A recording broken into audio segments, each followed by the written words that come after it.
आप लोग बहुत देर से यहाँ इंतज़ार कर रहे हैं और आपने जैसा देखा कि हम लोगों की मीटिंग लगभग 2.5 घंटे चली। राष्ट्रमंच की ये मीटिंग 2.5 घंटे चली और बहुत सारे मुद्दों पर चर्चा हुई। किन मुद्दों पर चर्चा हुई और क्या तय हुआ,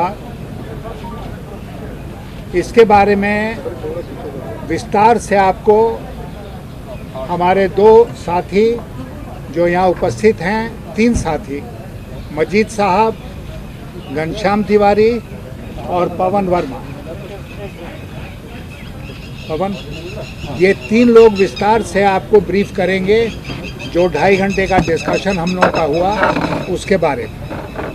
और इसलिए आप लोग धैर्य रखिए, सारी बात बताई जाएगी और सारे सवालों का जवाब दिया जाएगा। लेकिन एक सवाल का सर, बस सर एक सवाल का जवाब आप दे दीजिए। नहीं, हम अभी कुछ नहीं।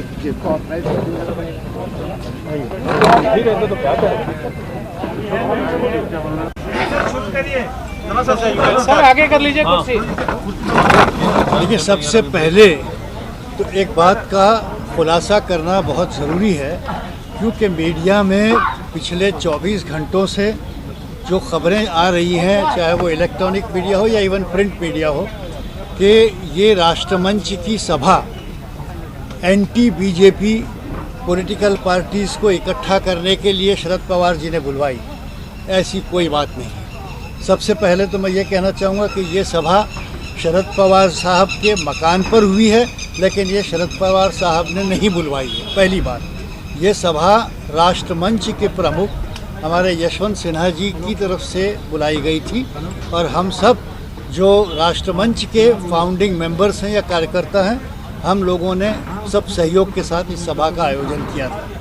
दूसरी बात, ये प्रचार हो रहा है कि ये एक राजनीतिक बड़ा कदम उठाया जा रहा है शरद पवार साहब के ज़रिए और जिसमें कांग्रेस को अलग थलग छोड़ दिया गया है। ये बात भी गलत है।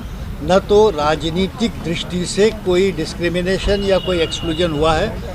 हमने उन मेंबरों को बुलाया है जो उस किस्म के हमारी आइडियोलॉजी जो है राष्ट्रमंच की, उसको सब्सक्राइब करते हैं, तो जिसमें सभी राजनीतिक पक्षों के लोग आ सकते हैं। इसमें कोई राजनीतिक मतभेद नहीं था।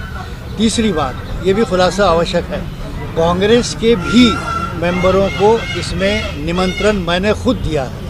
मैं 5 कांग्रेस के एमपी के नाम दे सकता हूं, जिनमें विवेक तनखा जी, मनीष तिवारी जी, कपिल सिब्बल जी, डॉक्टर अभिषेक मनु सिंघवी जी, शत्रुघ्न सिन्हा जी। मगर कुछ लोगों की तो जेन्युइन डिफ़िकल्टी उन्होंने हमसे कही कि भाई मैं दिल्ली में नहीं हूँ, मैं पहुँच नहीं पाऊँगा, मगर हमें आप अपने साथ समझिए। इस तरह के हमें मैसेजेस आए हैं। तो ये कोई कांग्रेस का बाइकॉट या कांग्रेस को अलग रखने के लिए एक कोई बड़ा गठबंधन बन रहा है, इस तरह का विचार जो चल रहा है, ये पूरी तरह से गलत है।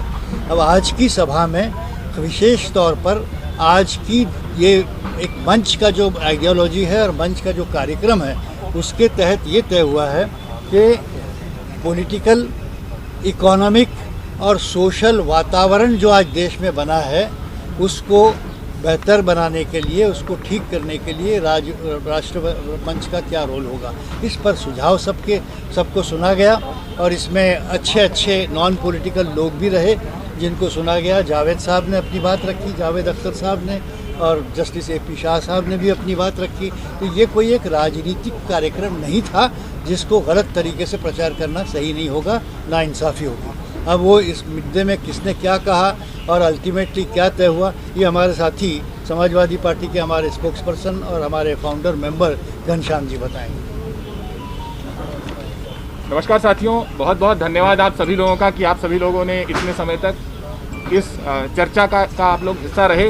हालांकि चर्चा अंदर हो रही थी, लेकिन चर्चा के विषय में चर्चा पूरे देश में हो रही थी और इसमें आप सब लोगों की बहुत बड़ी भूमिका है। तो इसके लिए मैं आप सभी को धन्यवाद देता हूँ। राष्ट्रमंच की ये प्रथम बैठक है जिसमें सभी साथी जो आ सके, जो सदस्य पहले भी आते रहे हैं, पार्टियों के दायरे से ऊपर उठ करके राष्ट्र के मुद्दों पर अपनी सोच रखने वाले, पब्लिक लाइफ में एक ऊंची स्टैंडिंग रखने वाले, ऐसे सभी लोग राष्ट्रमंच का हिस्सा रहे हैं। तो आज जो चर्चाएं हुई, सबसे पहले मैं उसका निचोड़ बताना चाहता हूं। जो सबसे महत्वपूर्ण निचोड़ है उसका, वो ये है कि इस देश में बेहद आवश्यक है कि एक ऑल्टरनेट विजन तैयार किया जाए, एक ऐसी सोच तैयार की जाए जो वाकई इस देश के ज्वलंत मुद्दों पर, जिससे देश का आम नागरिक जुड़ा रहता है और जिससे वो आगे बढ़ने की सोच सकता है, उन मुद्दों पर वो सोच बुलंद हो। तो उस ऑल्टरनेट विजन के लिए राष्ट्रमंच ने अधिकृत किया है कि यशवंत सिन्हा जी, जो कि इसके मुख्य फाउंडर हैं, कन्वीनर हैं, वो एक टीम गठित करेंगे जो हर प्रकार के मुद्दे पर एक मजबूत विजन देश को देगा।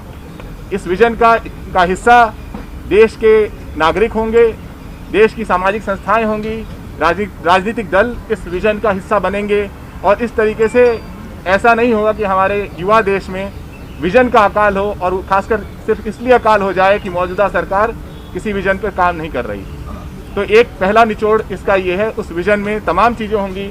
आप सभी लोग ग्राउंड पे कवर करते हैं, चाहे वो अर्थव्यवस्था की बात हो, बेरोजगारी की बात हो, किसान के मुद्दे हों, देश की लोकतंत्र की व्यवस्था की बात हो, प्रेस की बात हो, महंगाई की बात हो, पेट्रोल डीजल की बात हो, हर तरीके का सेंटर स्टेट रिलेशनशिप हो, हर तरह के मुद्दे उस विजन का हिस्सा बनेंगे।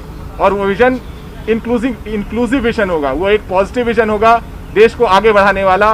वो एक कन्फ्रंटेशनल विजन की बात नहीं है, ये एक पॉजिटिव विजन की बात है अगली पीढ़ी के लिए। दूसरी बात जो बहुत महत्वपूर्ण है, जिसके बारे में मजीद सर ने कहा भी, कि ये अहम है कि राष्ट्रमंच एक ऐसे मंच के रूप में रहे जो सबको